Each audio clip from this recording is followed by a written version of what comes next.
पाकिस्तान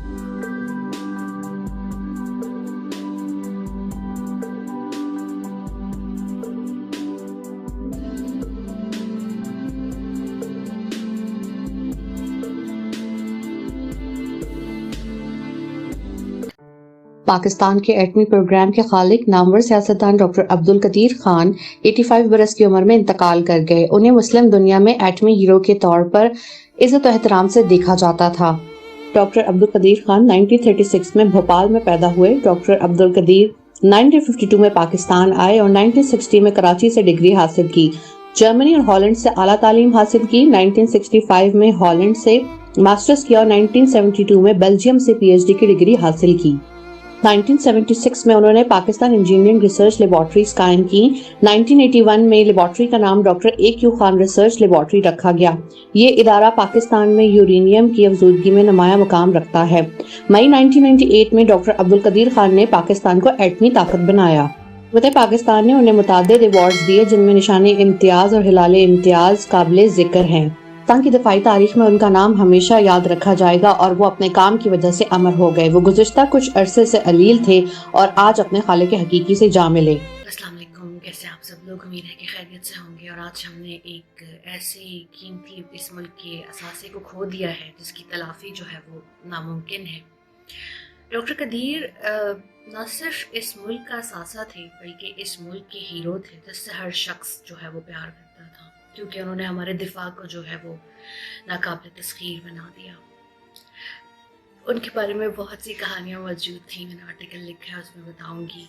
और हम बच्चे जब होते थे तो उनको बहुत पसंद करते थे, उनके ऊपर मजमून नवीसी किया करते थे और मतलब एक उनसे एक प्यार था, वो हमारे लिए हमारे हीरो थे। फिर परवेज़ मुशर्रफ के दौर में उनको पाबंद सिलासिल कर दिया गया, उन्होंने बहुत कैद काटी और एक तकलीफ़ का मकाम था। और जब मैं उनसे उनकी रिहाइशगाह के बाहर मिली तो तब भी वो कैद में थे।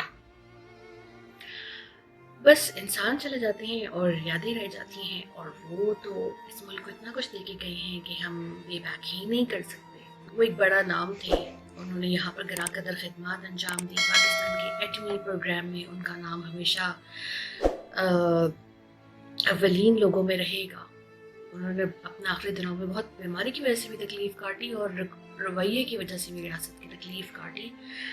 आज अब वो नहीं है तो मैं आप सबसे ये कहूँगी कि आप सब दुआ करें कि अल्लाह ताला उनको जन्नत नसीब करे और अल्लाह ताला उनके दर्जात बुलंद करे। वो बहुत बड़ा कारनामा करके गए हैं कि हमें पहली इस्लामी एटमी ताकत बना के गए हैं। और मेरी आप सबसे ये इल्तिजा है कि आप लोग आज उनके लिए जो है सूरह फातिहा और कुल पढ़ें और उनके साले सवाब के लिए जितना पढ़ सकते हैं वो पढ़ें। और एक बहुत बड़ा लॉस है और 2020-2021 में हमने बहुत लोगों को खोया है। तो अल्लाह से ये दरख्वास्त है कि अल्लाह हम पे रहम फरमा और हमें इन वबाओं से निजात दे दें और हमारे बड़ों का जो साया है वो हम पे सलामत रखे। और या अल्लाह इस मुल्क में और डॉक्टर कदीर पैदा हों जो कि इसी तरह इस मुल्क के दिफा को नाकाबिल तस्खीर बनाए। एक बार फिर आपसे कहूँगी कि डॉक्टर कदीर के लिए जो है वो दुआ कीजिएगा, उनके सारे सवाब के लिए दुआ कीजिएगा। जितना कर सकते हैं उतना कम है, वो हमारे हीरो हैं। और उनकी अज़मत को सलाम, उनके काम को सलाम। और उन्होंने बहुत तकलीफ़ उठाई, तो इस पे तो हम पहले भी सॉरी कहते रहे उनसे, लेकिन रियासत को उन्हें सॉरी बोलना चाहिए।